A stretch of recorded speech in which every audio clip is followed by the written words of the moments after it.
大家好，又係心靈加油站嘅時間啦。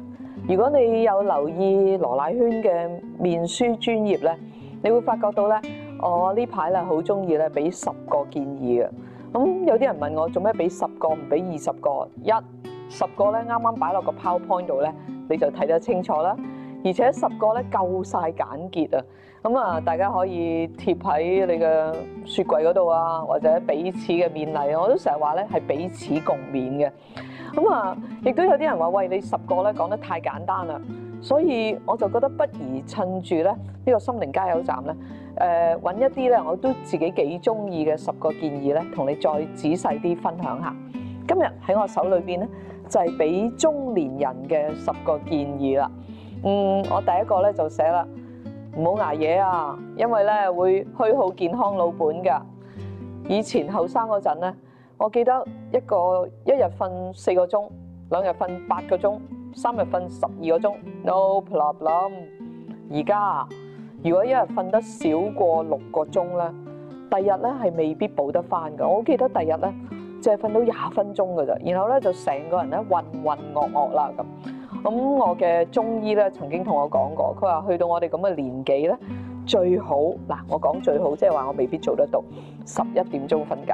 咁我最近同佢講，醫生啊，12點啊，佢話未得，要11點瞓覺，咁先至更加好啊！最好啊能夠9點啦咁。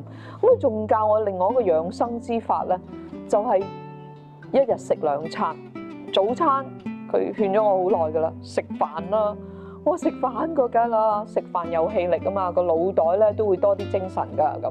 晏晝都可以食多啲，或者將晏晝褪到咧4、5點先食。佢哋就一日食2餐，身體又好，又 keep 到 fit。嗱，如果你做到咧，我鼓勵你做嘅。第二樣嘢咧就係承認自己不再年輕，太刺激嘅嘢咧唔好鬥啦。譬如咩？譬如嗰啲冒險樂園嗰啲嘢咯。唔好人哋話咧你覺得咁樣轉下冇事啊咁。我自己咧就即係 test 過啦，試驗過啦，係除咗旋轉木馬冇乜事之外咧，其他嗰啲好快嗰啲轉咧都係冇事啦。如果唔係試完會點？咪天旋地轉會嘔咯。第三好多人會氹我哋食嘢㗎，成日講嗰句就話食埋今次啦，聽日先再減啦。食埋今次肥啲啦，乳豬喎，北京填鴨喎，我覺得咧唔好破例啦，嗰啲係自欺嘅啫。人哋叫我哋咧，其實係想同流合肥啊，係咪一齊肥啊？好啦，第四，唔好黐住我哋嘅細路啦。點解啊？我哋好唔捨得佢哋，好希望咧留多喺佢哋身邊一陣。但係當我哋越攬住佢哋嘅時候，佢哋越唔識得行。最慘咧係我呢度講嘅插翼難飛。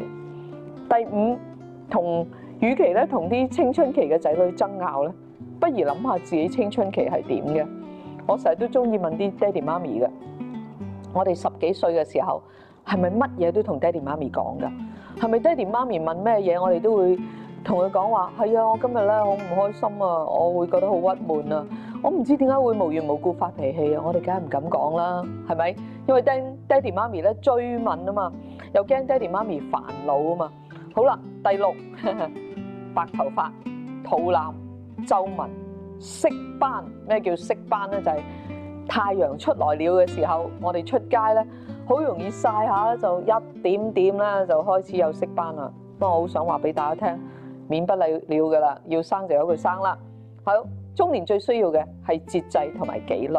節制，食嘅節制啦，脾氣嘅節制啦，紀律係定時起身、定時瞓覺。第8，得閒多啲陪我哋嘅另一半啦，因為最尾空巢就剩翻兩老噶啦，好好地策劃下人生下半場有咩夢想可以一齊實踐。第9，隨住探病同埋照顧人哋嘅日子越嚟越多，不過都要為自己定一啲界線，因為當我哋咧無怨無尤咁照顧人哋，我哋好容易自己照顧唔到，自己會發脾氣咧，就幫唔到人哋噶啦。最尾同上主嘅關係要盡心啦，呢個係我覺得最重要嘅。真係認識我哋所信嘅上帝係邊個，知道明天由佢掌管嘅時候，我哋就覺得無論順境逆境，我哋都能夠靠住主嘅恩典可以抵擋嘅。